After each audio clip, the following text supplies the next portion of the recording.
Tammy, thanks for coming on today. As you know, DIIC, Diversity and Inclusion in Construction.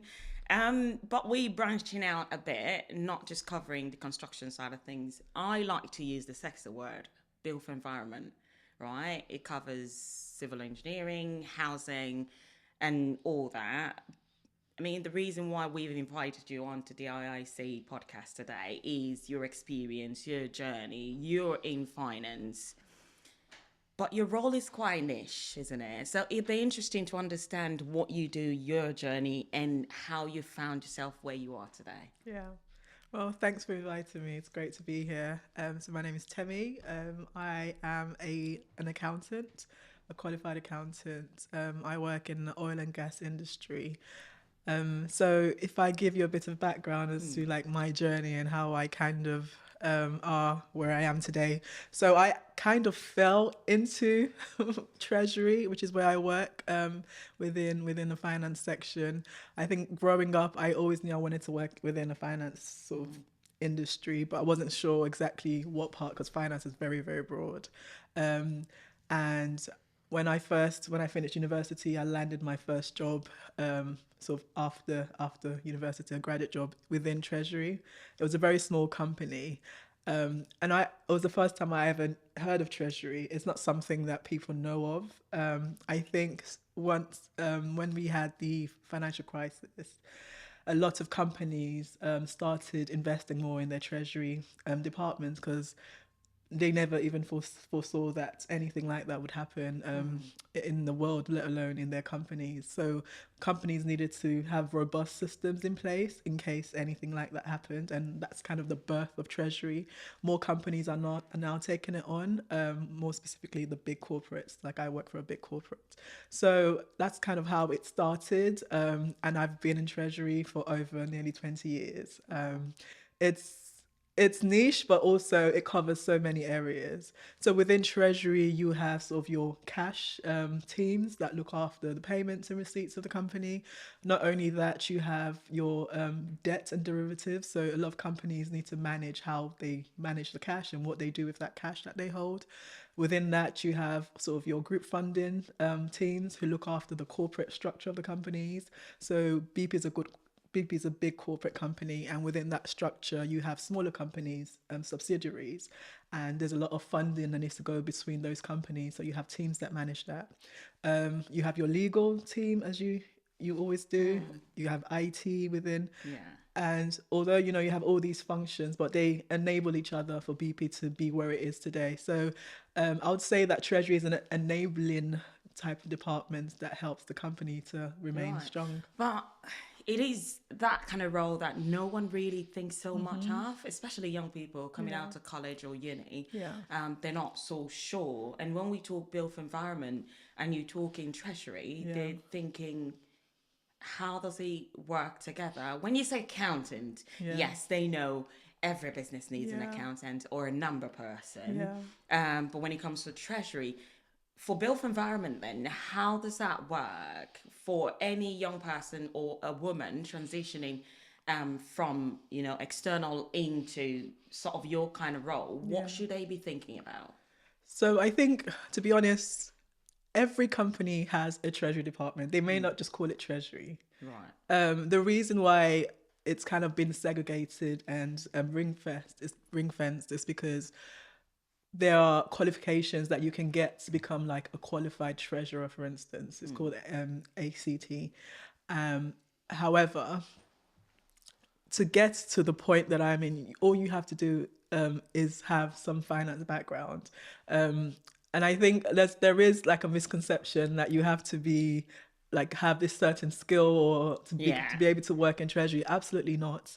I think more people just need to have a bit of understanding about what treasury is. You Right. can be an accountant and work in treasury. Obviously, the company I work for is oil and gas, but I have people within Treasury who have science degrees, a lot of engineers. Oh yeah, Really? absolutely. A lot of people who've like come from a completely different field, but yet have But you landed. do have to be a number person now, because I'm not really a number person. Right. I'm crap at numbers, so I wouldn't see myself in Well, that and I role. think this is another misconception that I think people have taken on over the years. Like, you don't have to be fantastic at maths to be able to work within treasury, Oh, okay. because Did you it's hear that? You don't have to be a number person, so I could think of such roles then. you don't Oh, have to be. okay. Obviously, you need to know the basics, Hmm. but we have systems in place now that does a lot of things for us. So again, having IT and AI come into play is another big part that has influenced the industry very, very much so Hmm. nowadays. So yeah, a lot of skills that are required is just, being able to have good attention to detail, being able to learn quickly, be very quick and rapid, because it is a growing industry and things move quite quickly. Hmm.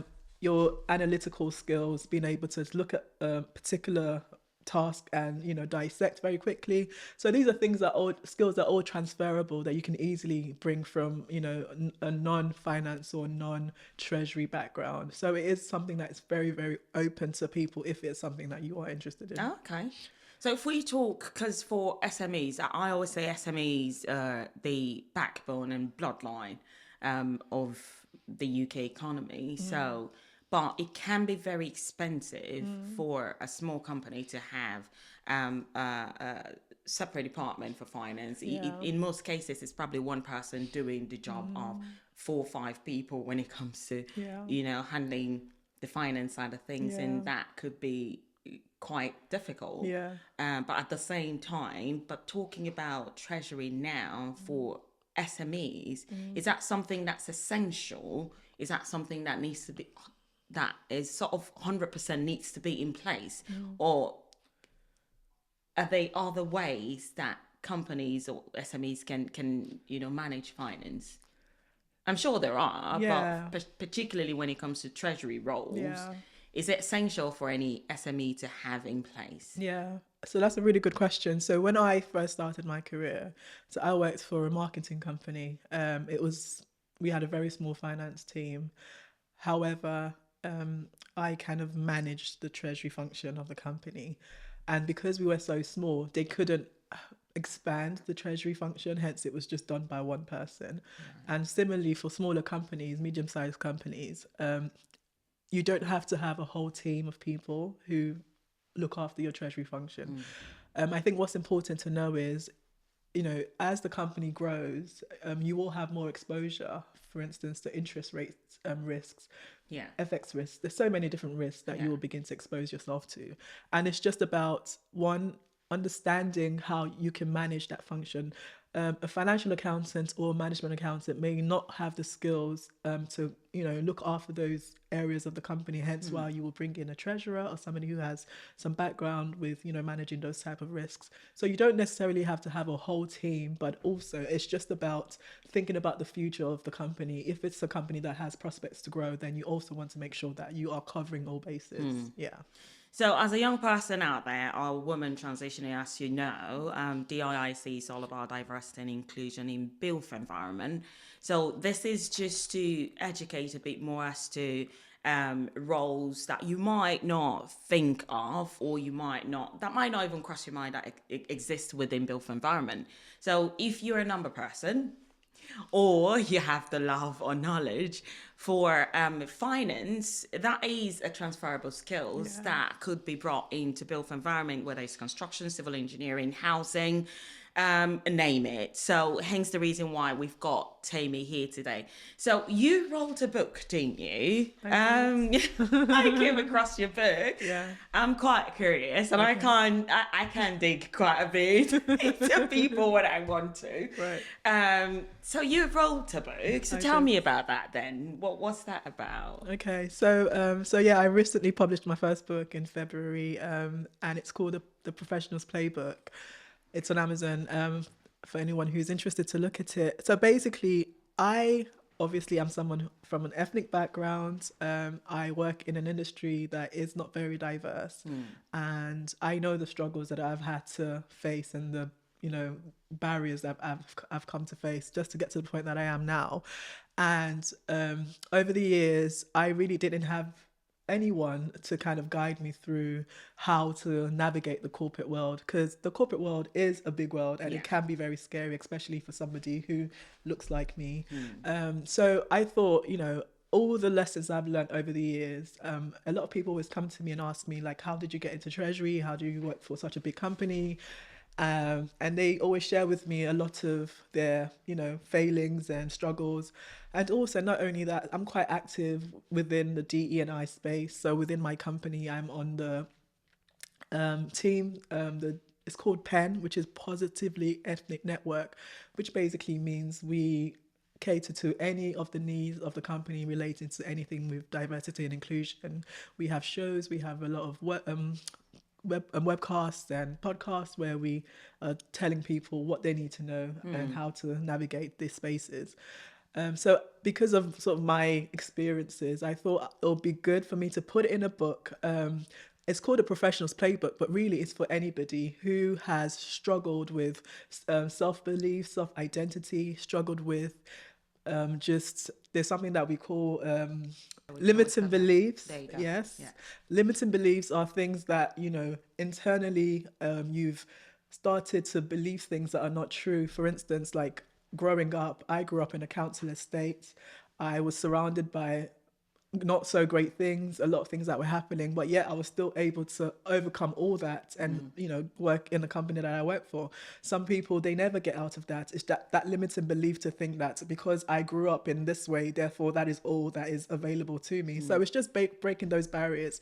Not only that, but I talk about things about within the workplace as well. As somebody who's from an ethnic background, most times you're invisible, people don't see you. When you're growing up, you're basically told, your parents tell you, I know my parents told me that you work hard, you put your head down, Yeah. and your hard work will get noticed. But actually, although that's fantastic advice, but in the corporate world it's the opposite. You always have to be visible. People have to see you. Not only do you have to work hard, but also you have to make yourself visible. How do you make yourself visible? You're always putting yourself forward. When opportunities come, any achievements that you have outside of work. So I'm somebody who is very active in a women's network outside of work. Any black professionals, a lot of black professionals groups outside of work. I'm someone who is very, very active with that. I'm always advocating for people who look like me because I know that our voices are not always heard. So if I'm in a position where I can, pay it forward and help anybody in my position, then that's what I do. And that's what this book is. It's just tools on how to navigate your professional career or just your career in general. So I've basically tried to put as much information as I can. But I believe that it's something that most people need, especially this day and age that we're in.